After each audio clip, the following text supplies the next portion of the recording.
नमः हरे हराय नमः। हरे कृष्णा। आज हम भगवत गीता अध्याय 12 श्लोक नंबर 13 और 14 सीखेंगे। चलिए शुरू करते हैं।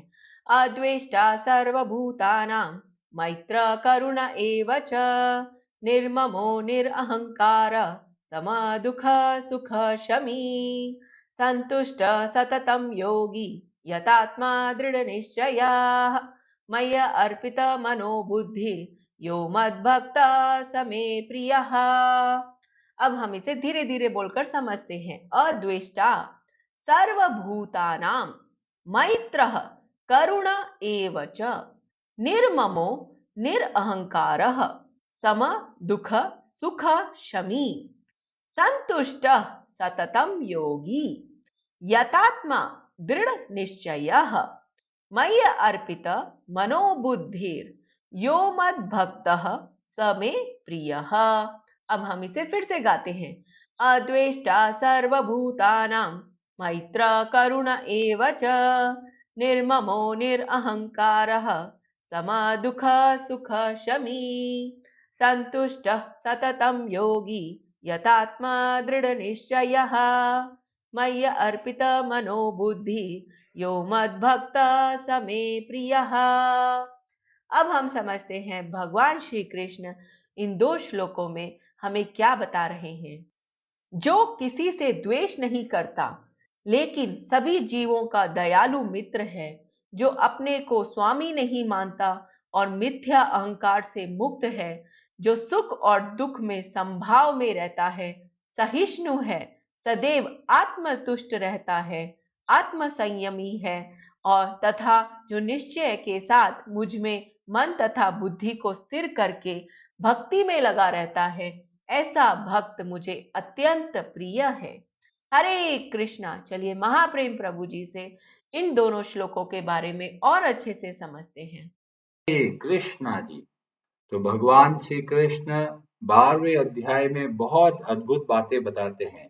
शुरू के श्लोकों में बताते हैं कि भक्ति कितनी उत्तम है, फिर बताया भक्ति किस तरह से हम लोग कर सकते हैं। अब यहाँ पर बता रहे हैं कि जो भगवान के भक्त होते हैं उनके गुण कैसे होते हैं या किन गुणों के लिए हमको प्रयास करना है। तो ये भक्ति का मतलब यह नहीं है कि भाई भक्ति तो कर रहे हैं पर आचरण में बदलाव नहीं आया। हमारे गुणों में, हमारे आचरण में, हमारे विचारों में बदलाव आना चाहिए। और कैसा बदलाव आना चाहिए? इन गुणों के अनुसार। इसलिए आप सबसे निवेदन है कि भक्ति का मतलब आचरण में सुधार लाना है। बहुत सारे लोग होते हैं जी, हम तो जप तो करते हैं पर आचरण में और विचारों में बदलाव नहीं आता, तो हमें भक्ति का लाभ नहीं मिल पाता।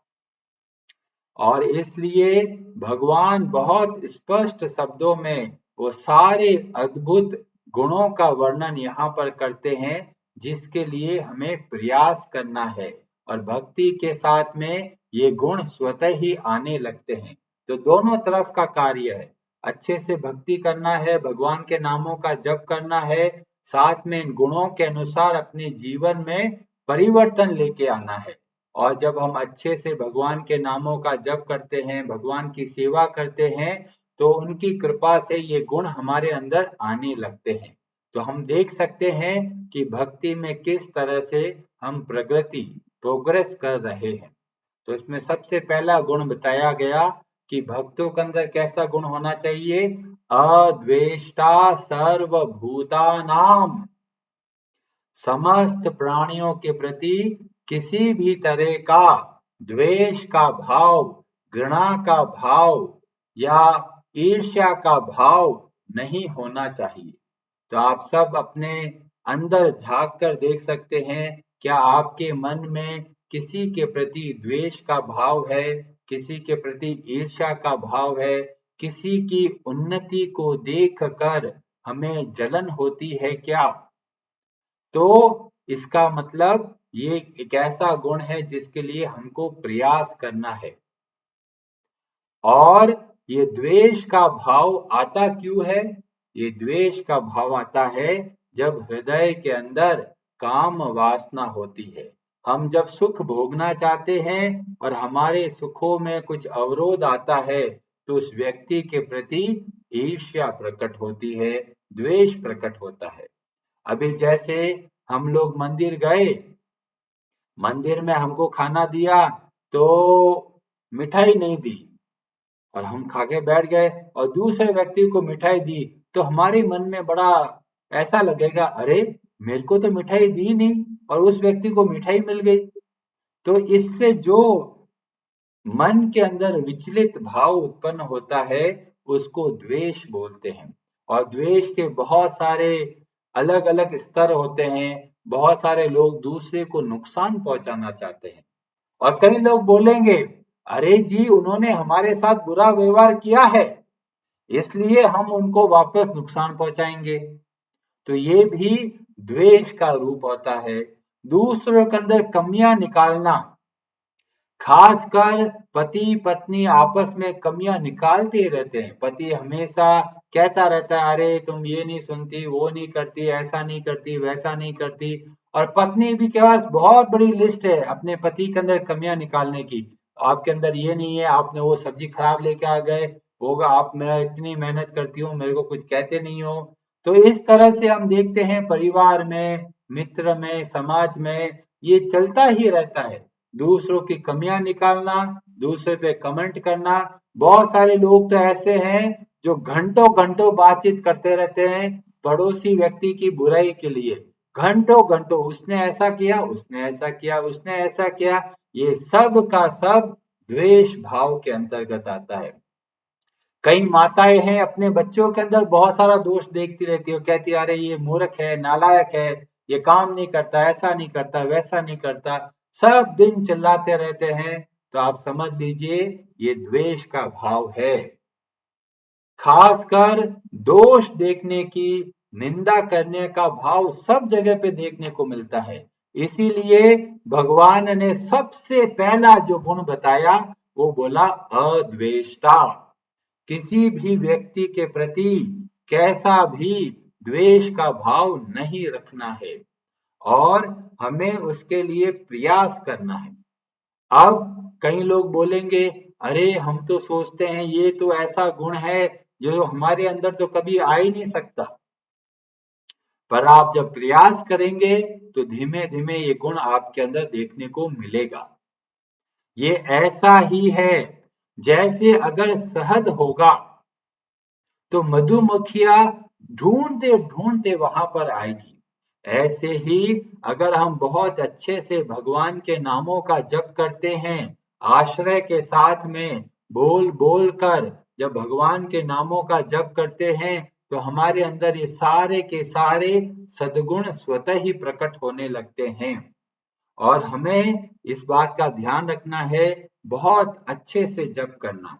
जब कभी द्वेष का भाव आए तो हमें क्या सोचना है?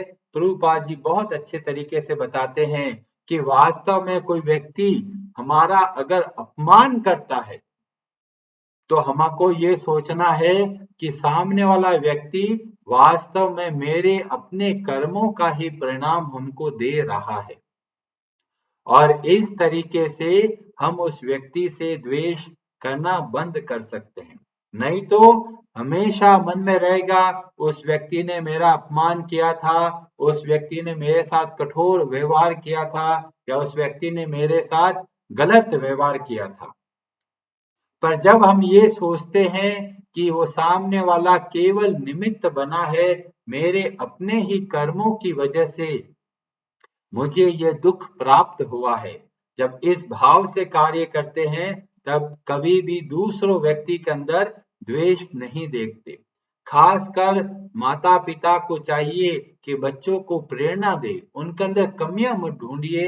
हर व्यक्ति के अंदर गुण और दोष दोनों होता है।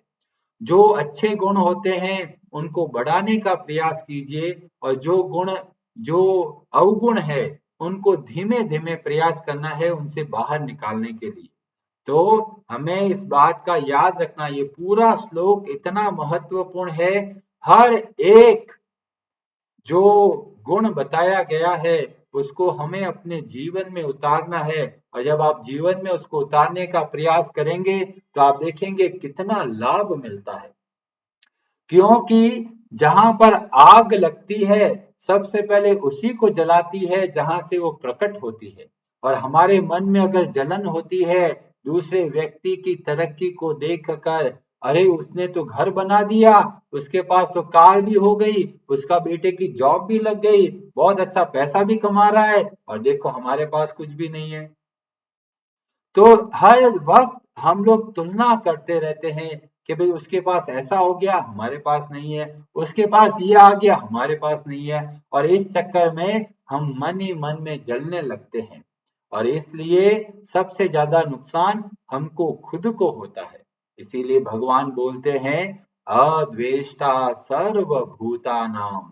आप बार बार विचार करें दूसरे की व्यक्ति को देखकर, अगर कोई किसी की तारीफ कर रहा है, प्रशंसा कर रहा है और हमारे मन में हलचल मच रही है तो समझ लीजिए द्वेष का भाव छिपा हुआ है।